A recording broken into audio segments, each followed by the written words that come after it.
Bună ziua tuturor și bine v-am regăsit la un nou videoclip. Pentru cei care doriți să vizualizați în continuare, să vizionați în continuare etalările în ceștile de cafea, le puteți urmări pe canalul de YouTube Citiri în zațul de cafea. Acolo veți găsi atât pe zodii cât și etalări generale în cafea. Iar aici vom rămâne doar pe partea de tarot. După cum puteți observa, avem două variante. Varianta numărul 1, timpul perfect, iar varianta numărul 2, în viitorul apropiat. O să vă rog să vă alegeți una dintre cele două variante cu care considerați că rezonați cel mai bine sau să le ascultați pe ambele și să luați doar ceea ce vi se potrivește. Și bineînțeles că voi începe cu prima variantă și să vedem ce vor să ne spună cărțile în cazul vostru.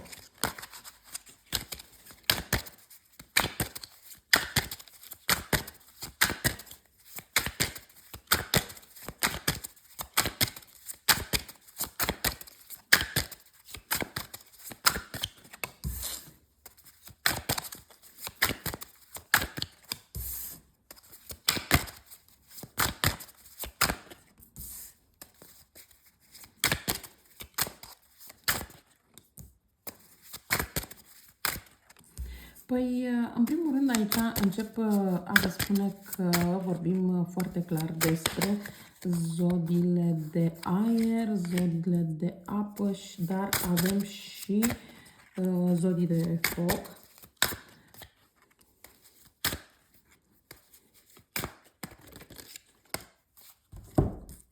Îmi este foarte clar aici faptul că aici este o distanțare, o răceală, o situație un pic mai delicată între voi și persoana la care v-ați gândit, dar voi sunteți o persoană care gândiți lucrurile destul de rațional, sunteți, aș putea spune puțin, o persoană destul de șiriată, șiriată într-un sens pozitiv. De ce spun acest lucru? Pentru că sunteți acel gen de persoană care așteptați să vedeți cum evoluează lucrurile, ce se întâmplă și mai apoi acționați. Pe lângă asta, văd că sunteți genul de persoană care uneori chiar și riscați. Într-adevăr, riscurile voastre nu sunt întotdeauna binevenite. De ce? Pentru că într-adevăr voi considerați că în permanență aveți de unde alege, că în permanență puteți să riscați pentru că dacă pierdeți pe o parte, câștigați pe cealaltă, dar aveți doar puțină grijă. De ce? Pentru că aceste lucruri nu vor merge la infinit.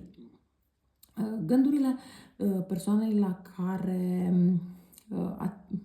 care v-ați gândit când ați ales această variantă, să știți că sunt gânduri, aș putea spune, destul de pozitive. Această persoană, într-adevăr, chiar dacă este la distanță față de voi, în acest moment se gândește la voi, se gândește cu o intensitate aparte și cred că aici comunicarea dintre voi și această persoană este cumva de la amiază spre seară sau chiar seara. Mai mult, dimineața nu prea văd să fie atât de multe convorbiri sau discuții sau, nu știu, schimb de mesaje sau ceva de această natură. Bun. Într-adevăr, această persoană se gândește să vă facă o surpriză, se gândește să vă facă, dar în același timp să facă ceva corect în legătură cu voi, pentru că consideră că până în acest moment nu a acționat așa cum ar fi trebuit să acționeze, iar acum a venit timpul să acționeze în adevăratul sens al cuvântului și așa cum ar fi trebuit să o facă de la bun început. De ce? Pentru că se gândește că vă poate pierde și nu își dorește acest lucru. Aș putea să spun inclusiv faptul că această persoană este posibil să aibă un calendar sau să aibă nu știu, o hartă, ceva de această natură, pe care să se uite și să spună, da, mai sunt atâtea zile până când urmează să ne vedem, mai sunt sau sunt atâția kilometri între noi doi, sau ceva de această natură. Și chiar v-a spus treaba asta, plus că acum această persoană este posibil să aibă anumite probleme de sănătate și chiar să urmeze o medicamentație sau poate că este genul de persoană care îi place să filtreze și cu alte persoane, dar văd că în ceea ce ține de situația cu voi, se gândește destul de intens la această situație. Când mă gândesc, când am spus că poate filtra cu alte persoane, poate să fie cumva în sens că da, mai stă de vorbă cu alte persoane, poate își dorește să afle cum gândiți și așa mai departe, nu neapărat în sens că își dorește să aibă o altă persoană lângă el sau lângă ea. Din punct de vedere sentimental, această persoană văd că își dorește într-adevăr o stabilitate în legătură cu voi, chiar dacă nu știe cum să facă acest lucru. De ce? Pentru că, pe lângă faptul că își dorește o stabilitate cu voi, își dorește să stea bine și din punct de vedere financiar și cumva încearcă să le îmbine pe amândouă, dar nu prea îi reușesc. Pe lângă asta, încearcă să ascundă anumite lucruri de voi, însă foarte curând aflați ce și de ce, pentru că toate aceste lucruri pe care în acest moment încearcă să le ascundă vor ieși la suprafață. Iar nu durează foarte mult. Văd că avem și aici inclusiv zodiac. Nu durează foarte mult până când această persoană face această călătorie spre voi. La fel cum spuneam puțin mai devreme, aici o să vă și arăt. Aici avem unde are această hartă în mână, da? Vorbeam despre o hartă, despre un calendar, ceva în sens cum se gândește la voi și aici avem deja că deja face și drumul spre voi. Din punct de vedere al acțiunilor sale față de voi, așa cum am spus, este un pic oarecum destul de confuză ce să facă pe mai departe.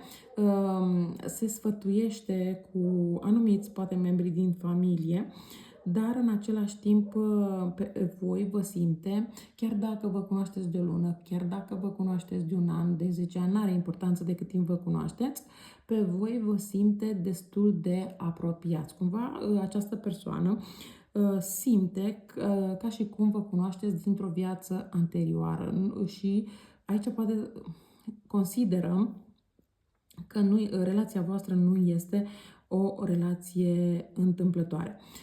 Printre voi pot fi persoane cu inițiala P, R sau G. Da, această persoană poate părea uneori egoistă sau care anumite interese, însă toată această situație o va schimba și o va schimba în bine, pentru că, așa cum am spus, în acest moment e ceva de genul când se gândește ori acum, ori niciodată, ori fac pasul ăsta acum, ori nu mai fac niciodată, ori îmi schimb viața acum, ori nu mai schimb niciodată, ori plec la acest drum acum, ori nu mai plec niciodată, ceva de această natură și lucrurile se vor clarifica într-un fel sau altul. Dar haideți să vedem cum se vor clarifica aceste lucruri, în ce direcție se vor schimba, în ce direcție vor fi aceste schimbări. Aceste schimbări, în primul rând, văd că sunt schimbări care sunt în bine. Hai să mai avem o clarificare pentru aceste schimbări. O clarificare.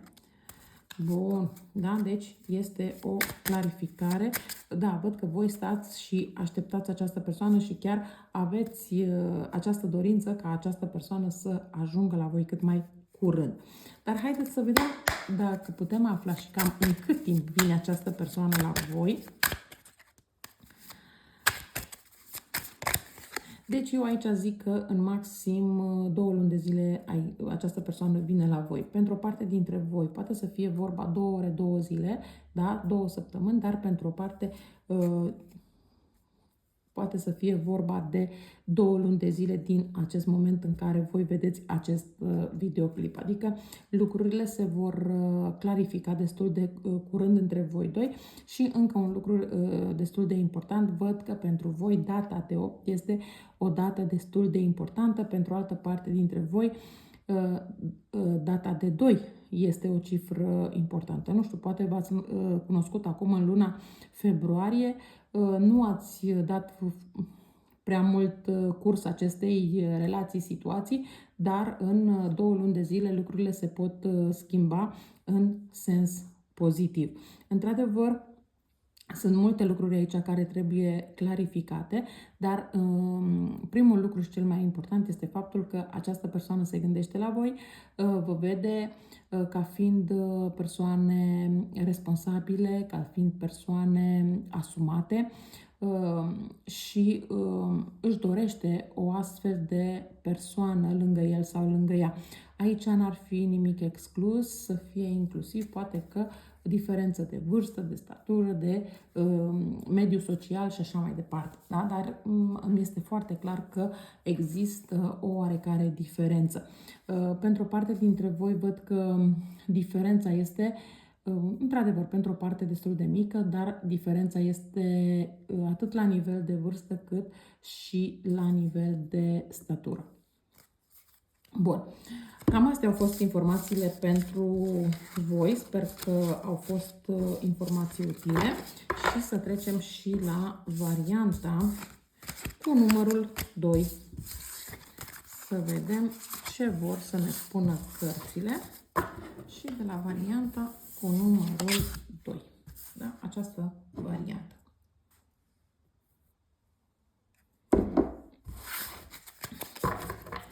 Bun. Hai să vedem. Gândurile persoanei la care voi vă gândiți. Hai să vedem care sunt aceste gânduri.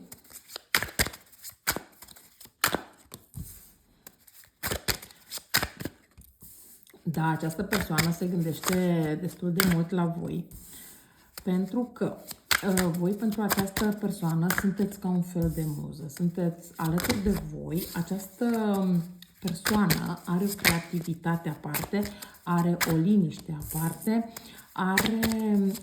simte acea siguranță de care are nevoie. Această persoană vă caută inclusiv în anumite melodii. Poate ascultă cântecele pe care, nu știu, pe care le-ați ascultat împreună sau chiar dacă ascultă o melodie nouă, dar se gândește dacă vi se potrivește amândurora sau nu. Ceva de această natură. Aici văd că din nou avem zodii de foc, avem zodii de apă și câteva de pământ. Da? Ok. Văd că gândurile acestei persoane în legătură cu voi nu sunt gânduri tocmai stabile. Chiar dacă voi, așa cum am spus, îi dați această persoană o siguranță aparte, o protecție aparte. Această persoană, în primul rând, este în conflict cu gândurile sale, cu sentimentele sale, cu nevoile sale. Își dorește să facă foarte multe lucruri, dar nu știe de ce să se apuce. Vrea să vină înspre voi, dar în același timp este posibil totuși să aibă o altă relație și atunci nu știe în ce direcție să se împartă, nu știe dacă relația cu voi este într-adevăr o relație benefică pentru el sau pentru ea, dar momentan încearcă să gândească lucrurile, să vadă ce poate face pe mai departe. Aici este posibil chiar să fie vorba de o perioadă în care să nu comunicați absolut deloc, după care comunicarea să reînceapă. Dar, ca și sentimente, această persoană nu cred că are foarte multe sentimente pentru voi, așa, poate că și relația voastră este la început, cu toate că nu mi se pare să fie o relație la început, și mai degrabă este o relație destul de veche, în sensul că are măcar un an de zile. Această persoană, nu pot să zic că nu simte chiar nimic pentru voi, dar nu pot să zic nici că este acea dragoste mare, imensă și așa, profundă și așa mai departe.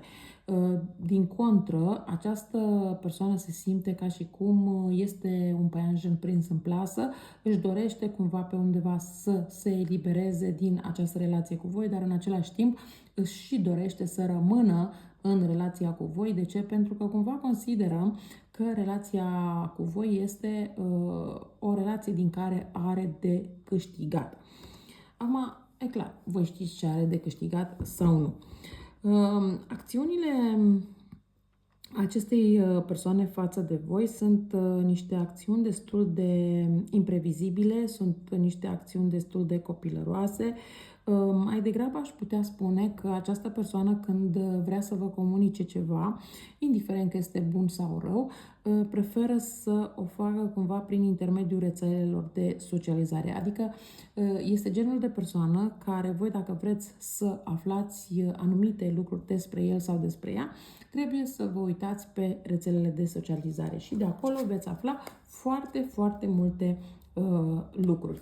Într-adevăr, și voi vă simțiți destul de blocată în relația cu această persoană și nu știți ce să faceți. Dacă să-i dați drumul definitiv acestei persoane sau încă să mai aveți răbdare, să vedeți ce urmează să se întâmple, ce urmează să facă, ce urmează să vă spună și așa mai departe. Însă, din ceea ce văd eu aici, voi în relația asta vă simțiți destul de singur sau singură. Chiar dacă sunteți căsătoriți și locuiți împreună, tot singur sau singură vă simțiți. Chiar dacă sunteți la distanță, tot singur sau singură vă simțiți. Adică, indiferent de starea situației dintre voi doi, văd că vă simțiți destul de singur sau de singură. Da, voi încercați pe undeva să îi dați de înțeles acestei persoane că trebuie să faceți anumite lucruri împreună, că trebuie să comunicați poate mai mult, ceva de această natură, dar nu știu, ori voi nu aveți puterea necesară să comunicați cu această persoană, ori această persoană nu vrea să vă asculte, nu vrea să vă înțeleagă, nu vrea să vadă și nevoile voastre. Hai să vedem totuși ce urmează să se întâmple pe mai departe.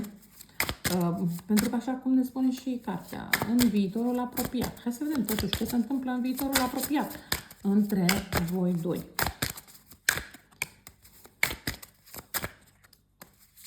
Da, în viitorul apropiat, lucrurile dintre voi doi se vor schimba, dar din păcate această schimbare nu este una benefică. De ce spun că nu este una benefică? Pentru că voi renunțați, renunțarea la această persoană este din partea voastră, voi veți renunța la această persoană și veți porni pe un nou drum spre o nouă iubire. Vă doriți și dorința voastră este să fiți din nou iubită, să fiți din nou apreciată, să fiți din nou acea femeie cu încredere în sine și apreciată de persoana din jur, să primiți complimente, de ce nu? Și, într-adevăr, veți întâlni această persoană care va aduce în viața voastră din nou un echilibru. Însă, din păcate, nu este persoana la care v-ați gândit când ați ales această variantă, indiferent, așa cum am spus, dacă sunteți căsătoriți sau nu sunteți căsătoriți cu această persoană. Din câte văd aici, această relație se poate considera deja terminată. Veți lua chiar, inclusiv, chiar dacă în acest moment mai comunicați, se va întrerupe comunicarea, mai apoi veți reîncepe o comunicare și chiar veți încerca cumva să rezolvați problemele, dar nu cred că mai aveți ce rezolva în această situație. Bineînțeles, fiecare dintre voi face așa cum consideră că este mai bine pentru sine, însă, din câte văd aici, această persoană este destul de certăreață, este în permanență gata de atac, în permanență se gândește, bine, și de data asta, hai că plec din nou la luptă, și iarăși vine cu niște discuții și cu niște certuri și așa mai departe, care n-au nicio relevanță, dar nu este persoana cu care voi să mai puteți comunica în termeni amiabili, indiferent despre ce ați dori să comunicați. Deci nu este, și la un moment dat, așa cum am zis, vă săturați și spuneți, gata, nu mai vreau să vorbesc, nu mai vreau să te aud, nu mai vreau să te ascult, nu mai vreau să te văd și așa mai departe. Da? Și în momentul ăla se pune punctul, chiar dacă voi ați crezut că această persoană rămâne lângă voi până la adânci bătrâneți, sau cel puțin așa v-a făcut să credeți că va fi mereu și mereu alături de voi. Eu cam atât am avut de spus și pentru voi. Vă mulțumesc că m-ați ascultat și vă doresc o zi cât mai frumoasă. La revedere!